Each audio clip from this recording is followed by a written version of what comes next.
wabarakatuh Bang Onim. Waalaikumsalam warahmatullahi wabarakatuh. Apa kabar Bang Onim? Baik, alhamdulillah dalam lindungan Allah Subhanahu wa taala. Mohon doanya. Alhamdulillah itulah yang terpenting. Semoga Bang Onim dan keluarga selalu dalam lindungan Allah Subhanahu wa taala. Amin. Amin ya rabbal alamin. Amin amin. Bang Onim, yang kita tahu sudah 13 hari sejak eskalasi konflik antara Hamas Palestina dan juga Israel di jalur Gaza. Bisa ceritakan kepada kami bagaimana kondisi terkini di jalur Gaza, Bang Onim? Iya, ya, bismillahirrahmanirrahim. Assalamualaikum warahmatullahi wabarakatuh. Ya, memang sampai dengan saat ini Gaza belum kondusif karena masih terjadi gempuran antara kedua belah pihak, dari pihak Israel maupun dari pihak pejuang Palestina. Halo, suara saya kedengaran ya? Ya, kedengaran Bang Onim suaranya. Iya. Sampai dengan saat ini memang sudah 4 hari terjadi peperangan antara kedua belah pihak, antara pejuang Palestina dengan militer Israel, yang mana situasi di Gaza saat ini belum kondusif, bahkan makin hari makin mencekam, makin menakutkan, makin kritis, karena sampai dengan saat ini korban berjatuhan, baik itu yang meninggal maupun yang cedera. Perlu sampaikan bahwa memang sampai dengan saat ini Gaza dalam situasi kritis dan juga tidak memiliki bahan makanan, obat-obatan, air minum, dan juga penerang. Sampai dengan saat ini situasi diperparah dengan adanya penutupan pintu perlintasan antara Mesir dan wilayah Gaza, yang pada akhirnya bantuan kemanusiaan belum berhasil untuk masuk ke wilayah jalur Gaza. Dengan demikian tentunya sampai dengan saat ini kita berharap semoga bantuan kemanusiaan bisa masuk ke wilayah jalur Gaza, dan sehingga warga sipil Gaza, anak-anak, lansia, dan para pasien serta para pengungsi bisa mendapatkan bantuan makanan dan bantuan obat-obatan. Dari tadi malam sampai pagi ini pun masih terjadi gempuran ke seluruh wilayah jalur Gaza, di Gaza bagian utara, Gaza City, Gaza Tengah, dan juga di Gaza bagian selatan. Oke, Bang Onim. Bang Onim tadi mention bahwa belum adanya bantuan yang terima. Bagaimana Bang Onim dan juga warga di jalur Gaza bisa bertahan, Bang Onim? Dan makannya berapa kali sehari, Bang Onim? Iya, memang kalau kita berbicara tentang kebutuhan sehari-hari itu tidak usah jauh-jauh kita berbicara tentang warga sipil Gaza, warga negara Indonesia saja, saya dan anak istri pun memang sudah berapa hari stok bahan makanan sudah habis. Bagaimana jika warga sipil Gaza, kaum duafa dan anak yatim, mereka tentunya sudah berhari-hari tidak mendapatkan makanan dan juga air minum. Mereka hidup dengan seadanya, yaitu roti mungkin yang sudah mereka beli sejak 10 hari lalu. Terus air minum pun saat ini mereka hanya menggunakan atau mengkonsumsi air yang sudah tercemar, yang dari keran. Karena kita tahu sendiri, air di Gaza itu saat ini itu 97 sampai dengan 100% air di Gaza tidak layak konsumsi. Akan tetapi karena ini faktor kritis dan dalam situasi yang serba keterbatasan, dengan demikian warga Gaza, kaum duafa dan anak yatim serta lansia, mereka terpaksa mengkonsumsi air yang sudah tercemar. Dengan demikian sampai dengan saat ini pun saya dan anak istri ya sudah berapa hari ini pun mengkonsumsi atau makan timun yang sudah kami sediakan beberapa hari lalu, dan tomat yang sudah kami sediakan beberapa hari kemarin sih. Kemarin memang apa namanya, teman-teman saya itu mencoba keluar dari rumah, saya tidak keluar dari rumah untuk mencari apakah masih ada warung atau toko yang dibuka, tetapi pulangnya tangan kosong karena tidak bisa mendapatkan seperti roti lah, telur lah, itu karena apa namanya, sebagian besar dari warung dan toko di sini sudah dirata-tanakan oleh pihak penjajah. Jadi memang saat ini gempurannya itu tidak hanya di titik tertentu atau target tertentu, akan tapi random alias acak, semuanya disikat, semuanya dibombardir. Tidak hanya rumah sakit dibombardir, akan tetapi masjid pun dibombardir, gereja pun dibombardir. Yang menjadi korban tidak hanya muslimin di Gaza, akan tetapi saudara-saudara kita orang Kristen beragama Nasara pun mereka menjadi korban kejahatan dari pihak penjajah, yang sampai dengan saat ini memang mereka tidak lagi melihat yang mana titik-titik warga sipil Gaza, yang mana titik di mana ada pasien, yang mana titik di mana ada warga anak-anak berlindung. Jadi perlu sampaikan bahwa saat ini di Gaza zona merah, Gaza zona berbahaya, zona perang, tidak ada tempat yang bisa berlindung bagi warga Gaza, terutama warga negara Indonesia. Jadi sekali lagi doa dari teman-teman Indonesia yang paling diutamakan adalah doa. Kita memberikan doa bagi saudara-saudara kita di Gaza, semoga diberikan perlindungan dan diberikan ketabahan dan kekuatan oleh Allah Subhanahu wa taala. Oke, Bang Onim, dari cerita Bang Onim tadi, sebenarnya bagaimana pola serangan Israel ke jalur Gaza? Apakah siang, ataukah malam, ataukah tidak mengenal pola, Bang Onim? Ya, tidak dijadwalkan, tidak terjadwal dan titiknya tidak ditentukan, akan tetapi 24 jam itu terjadi gempuran dan itu pun kita tidak mengetahui sama sekali. Saat ini saya live pun tentunya kita tawakal ya, kita tawakal kepada Allah Subhanahu wa taala karena apapun yang terjadi itu sudah takdir dari Allah Subhanahu wa taala. Jadi memang tidak ada jadwal untuk penggempuran atau penyerangan yang dilakukan oleh pihak penjajah. Dalam 24 jam sesuka mereka melakukan pengoboman di wilayah yang sesuai dengan mereka inginkan, karena kan mereka menggunakan pesawat jet F-16 dan juga pesawat drone atau pesawat tanpa awak, dan demikian tidak ada tempat berlindung yang mereka sikat itu ya gedung-gedung yang tempat tinggal dari warga Gaza atau rumah dari warga Gaza, yang pada akhirnya korbannya itu sampai dengan saat ini 4.000 warga Gaza meninggal dunia dan lebih dari 12.000 itu cedera. Yang meninggal dunia, 1.000 diantaranya adalah anak-anak. Dan juga lebih dari 70% itu adalah wanita, lansia, dan juga warga sipil. Dan ini yang sangat disayangkan. Kenapa jika terjadi peperangan yang dijadikan target itu adalah warga sipil, rumah sakit, tempat ibadah, masjid dan gereja, wanita dan anak-anak yang dijadikan target. Ini sudah di luar dari aturan atau juga ini sudah menjadi kejahatan perang yang dilakukan oleh pihak penjajah. Dan sangat disayangkan memang sampai dengan saat ini belum ada satupun negara-negara yang mencoba atau belum berhasil untuk menekan, memberhentikan pihak penjajah untuk memberhentikan atau mengurangi serangan ke wilayah jalur Gaza. Karena saat ini kan kita berpikir bagaimana warga sipil, anak-anak, wanita bisa mendapatkan makan dan minum untuk bertahan hidup. Jadi ada dua pilihan bagi warga Gaza.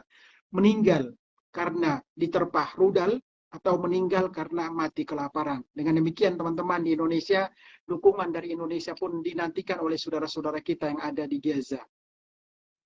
Oke, Bang Onim. Melihat tidak adanya bantuan dan juga kerusakan rumah sakit pun bahkan kena roket ya Bang Onim. Bagaimana penanganan korban tewas maupun luka-luka di sana Bang Onim? Ya, perlu sampaikan bahwa Kementerian Kesehatan di Gaza sudah menginstruksikan dan sudah mengeluarkan statement bahwa mereka sangat kewalahan untuk menangani para pasien dengan begitu banyaknya puluhan ribu, ratusan ribu pasien yang pada akhirnya, puluhan ribu pasien yang pada akhirnya para pasien saat ini khususnya di Rumah Sakit Ashifa dan Rumah Sakit Indonesia. Di Rumah Sakit Ashifa beberapa hari lalu saya ke Rumah Sakit Ashifa melihat langsung bagaimana situasi di sana. Itu para pasien tergeletak di halaman Rumah Sakit Ashifa di Gaza City. Dan saking banyaknya korban atau jenazah yang meninggal dunia, itu kamar jenazah itu tidak lagi bisa menampung para jenazah, yang pada akhirnya jenazah tersebut pun digeletakkan atau tergeletak di pelataran Rumah Sakit Ashifa. Jadi pada saat terjadi peperangan itu silih berganti ratusan ribuan para pasien dievakuasi ke Rumah Sakit Ashifa itu tidak bisa langsung ditangani. Coba kita bayangkan bagaimana tangannya putus, kepalanya pecah akibat terkena serpihan, kakinya putus akibat terkena serpihan. Itu mereka tidak langsung ditangani, akan tetapi tergeletak di lantai rumah sakit. Di lantai rumah sakit karena tim medis pun terbatas, yang pertama. Yang kedua, obat-obatan pun krisis, tidak ada obat-obatan. Yang ketiga, alat kesehatan atau alat medis tidak bisa dioperasikan karena krisis listrik, penerang. Jadi pada saat mereka dalam gelap gulita, ketakutan, anak-anak berteriak, tidak ada makanan, tidak air minum, mereka dibombardir habis-habisan. Dan ini pertama kali kejadian tragis, kejahatan yang pertama kali saya lihat yaitu di Gaza. Karena saya belasan tahun di jalur Gaza itu melihat terjadi peperangan, kita masih bisa beraktivitas, evakuasi masih bisa. Akan tetapi untuk tahun ini, untuk bulan Oktober 2023, ini adalah sebuah peperangan yang memang di luar di luar dari aturan yang ditetapkan oleh PBB atau dunia internasional, yang mana dilarang untuk menjadikan target tempat ibadah, dilarang untuk warga sipil dijadikan target atau dijadikan target penembakan rudal atau bom, lansia serta wanita itu dilarang. Tapi di jalur Gaza tidak berlaku yang namanya aturan, dan sangat disayangkan itu PBB internasional itu sampai dengan saat ini luar biasa tidak berhasil untuk menekan pihak penjajah sehingga bisa memberhentikan serangan ke wilayah jalur Gaza yang mengakibatkan ribuan warga Gaza meninggal dunia dan belasan ribu yang mengalami cedera. Oke Bang Onim, dilihat dari skala kerusakannya kira-kira seberapa besar kerusakan yang terjadi di jalur Gaza Bang Onim? Gaza kota mati, Gaza seperti tidak berpenghuni karena gedung-gedung itu dihancurkan dan kiri kanan di jalan raya pun tertutup oleh gedung-gedung, asap, dan juga sebagian besar dari warga Gaza pun masih tertimbun di bawah reruntuhan. Ada yang sudah meninggal dunia berhari-hari, ada yang mereka tidak bisa karena terperangkap di dalam reruntuhan akhirnya tidak bisa dievakuasi. Yang para tim medis ini tugasnya harus mengevakuasi pun dijadikan target rudal dari pihak penjajah. Jadi sampai dengan saat ini puluhan mobil ambulans hancur milik Kementerian Kesehatan dan Bulan Sabit Merah Palestina, dan puluhan tim medis dari Kementerian Kesehatan dan Bulan Sabit Merah Palestina meninggal dunia. Ini yang memang sangat memprihatinkan. Jadi perlu sampaikan bahwa saat ini Gaza kota mati, dan sebagian besar dari warga Gaza itu mereka mengungsi ke sekolah-sekolah, mereka mengungsi ke rumah sakit untuk berlindung, mereka mengungsi ke fasilitas umum milik pemerintah, itu pun tidak aman. Jadi perlu sampaikan bahwa saat ini di Gaza tidak ada tempat yang aman untuk berlindungnya warga sipil atau warga negara Indonesia. Dengan demikian tentunya pada kesempatan ini saya sebagai warga negara Indonesia dan aktivis kemanusiaan Indonesia menghimbau kepada pemerintah Indonesia, kepada lembaga internasional untuk bisa menekan, menghimbau, mengultimatum kepada pihak penjajah agar supaya bisa memberhentikan serangan brutal ke wilayah jalur Gaza yang mengakibatkan tewasnya lebih dari 4.000 warga Gaza, 1.000 dari antaranya adalah anak-anak. Oke Bang Onim, apakah ada bantuan dari pemerintah Palestina sendiri ataupun Hamas Bang Onim yang sudah tersalurkan? Ya, sampai dengan saat ini memang alhamdulillah kami dari NPC itu kenapa bisa mendistribusikan bantuan bahan makanan, air minum, dan obat-obatan, itu kami bernegosiasi dengan para importir yang ada di Gaza yang gudang mereka atau perkantoran mereka tidak dibom oleh pihak Israel.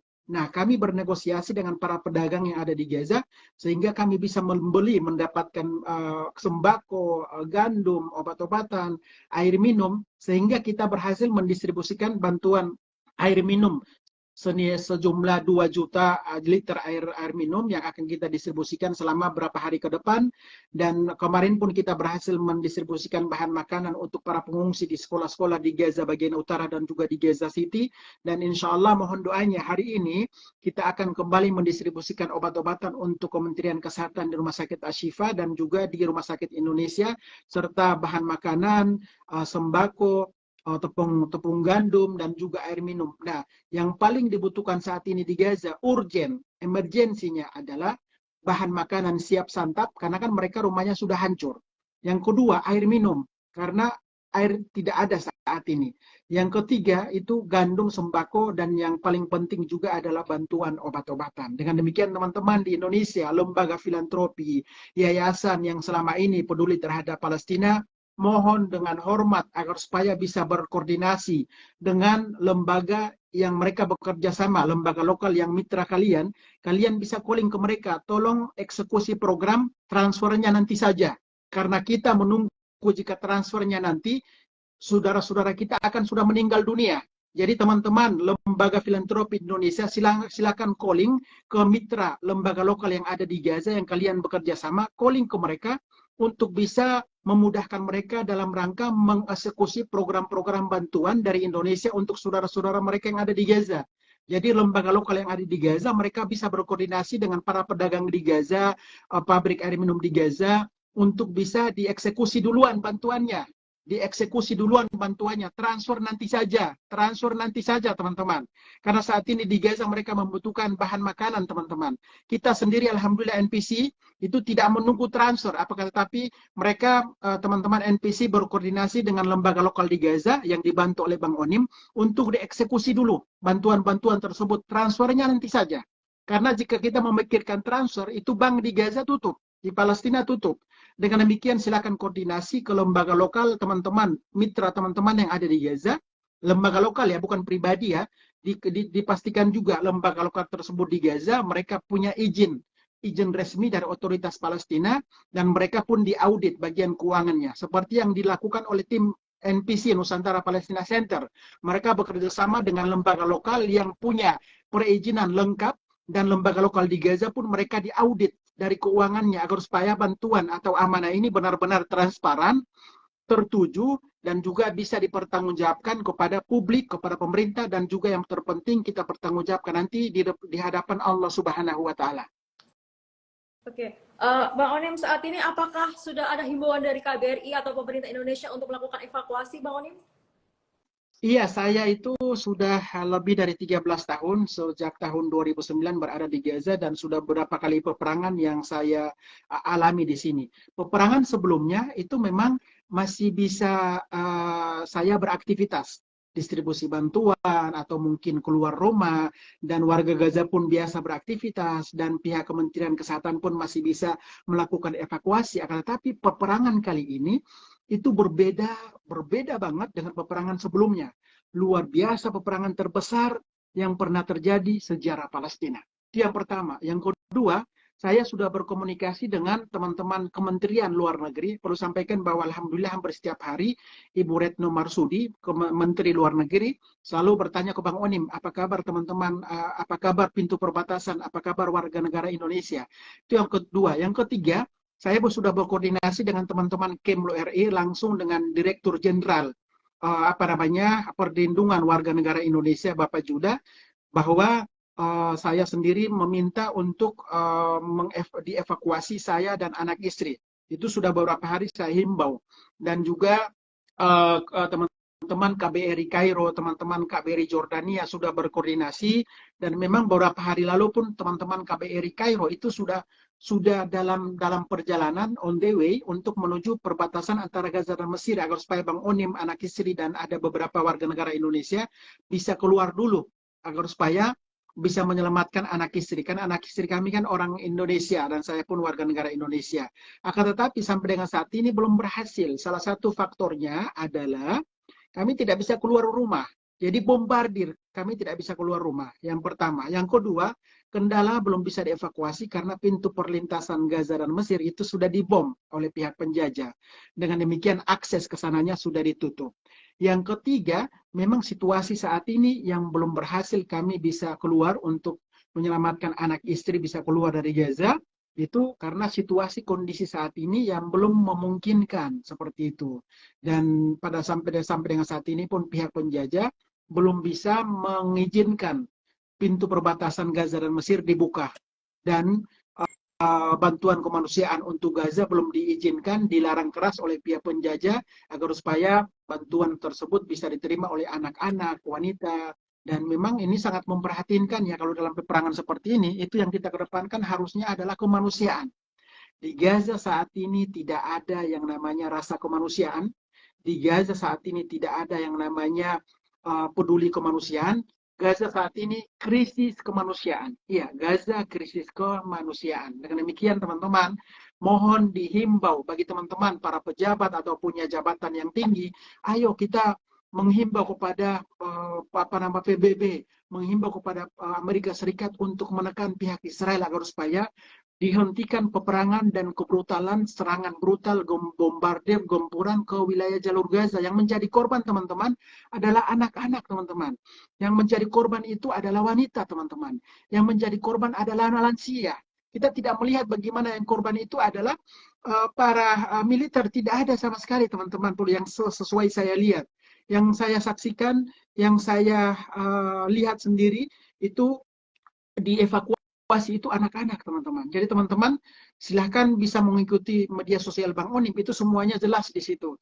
Jadi kita sendiri pun menghimbau ya kepada apa namanya teman-teman yang punya apa namanya pemangku kebijakan di Indonesia. Ayo kita bersatu, kepada teman-teman anggota DPR MPR, para selebritis, para artis. Ayo kita bergabung untuk menyuarakan nih yang menjadi korban tidak hanya Muslim, akan tapi Kristen pun menjadi korban di Gaza. Yang menjadi korban itu tidak hanya masjid yang dihancurkan, tapi gereja pun dihancurkan. Kita bersatu nih. Isu Palestina bukan tanggung jawabnya Muslim saja, akan tetapi isu Palestina adalah isu kemanusiaan. Seluruh agama punya kewajiban untuk memberikan dukungan, teman-teman. Oke, Bang Onim, sebenarnya berapa jumlah penduduk Palestina ataupun warga Palestina yang terjebak di jalur Gaza, Bang Onim? Di jalur Gaza saat ini jumlah jiwanya adalah 2,2 juta. Iya, saat ini 102,2 juta, 2,2 juta itu terpapar perang. Mereka dilanda krisis makanan. 2,2 juta warga Gaza dilanda krisis air minum, dilanda krisis bahan makanan, dan krisis obat-obatan, serta tidak tersedianya penerang dan listrik. Bang Onim mendapatkan penerang karena alhamdulillah ada surya panel. Ada surya panel yang sudah disediakan beberapa tahun yang lalu, yang pada akhirnya alhamdulillah dimudahkan untuk melakukan update kabar terkini. Jadi saya sendiri pun di sini bertawakal kepada Allah Subhanahu wa taala, karena situasi seperti ini itu kami hanya bersandar dan meminta perlindungan dari Allah Subhanahu wa taala, karena semuanya diserang habis-habisan. Oke, Bang Onim, aktivitas apa saja yang bisa dilakukan sehari-hari Bang Onim? Sampai dengan saat ini memang sangat disayangkan ya, saya belum bisa beraktivitas, kalaupun keluar hanya dalam waktu mungkin beberapa menit langsung pulang ke rumah. Keluar dalam tidak bisa beraktivitas seperti sebelum-sebelumnya. Jadi yang beraktivitas di lapangan itu adalah tim Bang Onim yang memang mereka mengetahui medan dan juga area serta lokasi. Nah, tim kita NPC di Gaza itu para relawan, mereka beraktivitas untuk mendistribusikan bahan makanan, itu mereka. Yang mendistribusikan obat-obatan, juga air minum, itu adalah mereka. Dan semoga hari ini Bang Onim bisa berhasil untuk ikut dalam proses distribusi, penyerahan bantuan obat-obatan dan juga air minum, insya Allah. Ini kan bertepatan dengan hari Jumat. Apakah memungkinkan untuk melakukan sholat Jumat berjamaah, Bang Onim? Iya, dari Kementerian Agama dan Wakaf di Gaza menghimbau kepada warga Gaza melakukan sholat di rumah, dan tidak dihimbau, karena dalam situasi seperti ini itu bisa dijadikan sasaran rudal juga oleh para jamaah sholat Jumat. Jadi memang sejak awal terjadi peperangan 7 Oktober kemarin sampai dengan saat ini sudah berlangsung selama 14 hari, itu tidak dihimbau untuk tidak melaksanakan sholat Jumat di masjid atau sholat berjamaah di masjid, karena kan dijadikan sasaran juga untuk keselamatan warga yang melakukan sholat atau beribadah. Seperti itu. Jadi kami sendiri ya melakukan sholat ya di rumah saja. Oke, Bang Onim, sekali lagi bisa diceritakan kepada pemirsa atau mau disampaikan kepada teman-teman Muslim di Indonesia, hal apa yang paling urgent yang bisa kita lakukan, Bang Onim? Iya, teman-teman di Indonesia, saya Bang Onim, aktivis kemanusiaan Indonesia yang saat ini berada di Gaza, Palestina, tentunya menghimbau kepada seluruh elemen bangsa Indonesia, baik Muslim maupun agama lain. Kita punya tanggung jawab untuk memberikan dukungan bagi saudara-saudara kita di Palestina, karena yang menjadi korban tidak hanya umat Islam, tetapi orang Kristen di Gaza pun menjadi korban. Itu saya melihat sendiri. Yang dihancurkan tidak hanya gereja, tetapi masjid pun dihancurkan. Itu saya melihat sendiri. Dan saat ini yang dibutuhkan oleh masyarakat Gaza seluruhnya, tentunya 2,2 juta jiwa itu membutuhkan dukungan berupa obat-obatan, bahan makanan, air minum, sembako, gandum, dan juga solar untuk mengaktifkan generator di salah masjid terbesar, rumah sakit terbesar di Gaza, yaitu Rumah Sakit Ashifa di Gaza City, dan juga rumah sakit di Indonesia. Jadi teman-teman, jika ingin memberikan dukungan, silahkan melalui Lembaga Filantropi Nusantara Palestina Center, adanya sudah dipublish oleh Instagram Tawaf TV. Apa yang teman-teman berikan yang paling utamakan adalah doa, karena tentunya doa kita menghimbau kepada Allah Subhanahu wa taala diberikan ketabahan dan kekuatan kepada saudara-saudara kita di Palestina. Kalaupun kita memberikan hadiah atau bantuan donasi itu sudah menjadi tanggung jawab teman-teman. Dibantu silakan, tidak dibantu pun silakan. Mereka sangat yakin bahwa Allah Subhanahu wa taala bersama mereka. Dan yakinlah bahwa perjuangan mereka insya Allah selalu di backup dan didukung oleh Allah Subhanahu wa taala. Akan tetapi jangan lupa ada akhirat dan ada Allah Subhanahu wa taala. Jangan sampai nanti kita di akhirat kelak nanti ditanya oleh Allah Subhanahu wa taala, wahai Bang Onim, wahai para pejabat, wahai para ulama, wahai para selebritis, wahai para artis yang ada di Indonesia, pengusaha yang ada di Indonesia, selama kalian hidup apa yang sudah kalian lakukan untuk umat terbaikku yang sedang berjuang mempertahankan kiblat pertama Islam dunia, Masjidil Aqsa Mubarak, dan tanah Palestina, tanah yang diwakafkan oleh para anbiya kepada umat Islam di seluruh dunia, termasuk di Indonesia. Itu yang harus ditekankan dan tegas saat ini. Kita bersatu padu untuk memberikan dukungan bagi saudara-saudara kita, warga sipil yang ada di jalur Gaza. Perlu saya tekankan lagi bahwa bantuan, Allahu Akbar, ada bom. Bantuan melalui NPC itu akan diserahkan ke anak-anak, ke warga sipil, ke wanita, ke lansia, dan juga ke para pengungsi. Tidak kita serahkan ke golongan lainnya. Jelas itu adalah misi kemanusiaan. Oke, harapan Bang Onim dalam waktu dekat untuk dari pemerintah Indonesia maupun negara-negara di Timur Tengah maupun PBB seperti apa Bang Onim? Saat ini negara-negara Timur Tengah sudah bergerak untuk memberikan dukungan bantuan, akan tetapi terkendalanya di perbatasan. Dengan demikian, di sini Bang Onim sebagai aktivis kemanusiaan, merah putih, bendera merah putih yang saya bawa di sini, nama Indonesia yang saya angkat di sini, menghimbau kepada pemerintah Indonesia agar supaya tidak hanya mengeluarkan statement, mengecam, mengutuk, tidak berlaku bagi penjajah. Akan tetapi bagaimana caranya? Langkah nyata kita.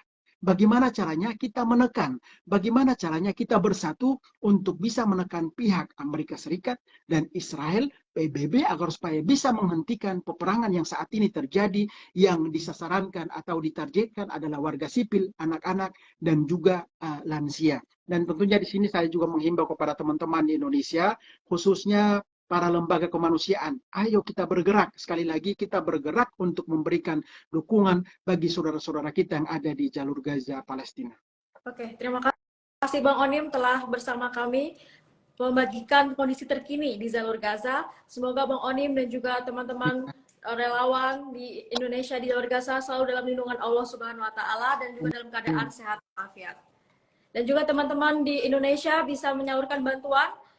Ya, kita sudah pin donasi bantuannya di situ, maupun kita juga membutuhkan doa juga sekalian dari teman-teman muslim di Indonesia dan dimanapun Anda berada. Terima kasih Bang Onim sekali lagi. Terima kasih. Assalamualaikum warahmatullahi wabarakatuh. Mohon doanya. Waalaikumsalam warahmatullahi wabarakatuh. Terima kasih pemirsa.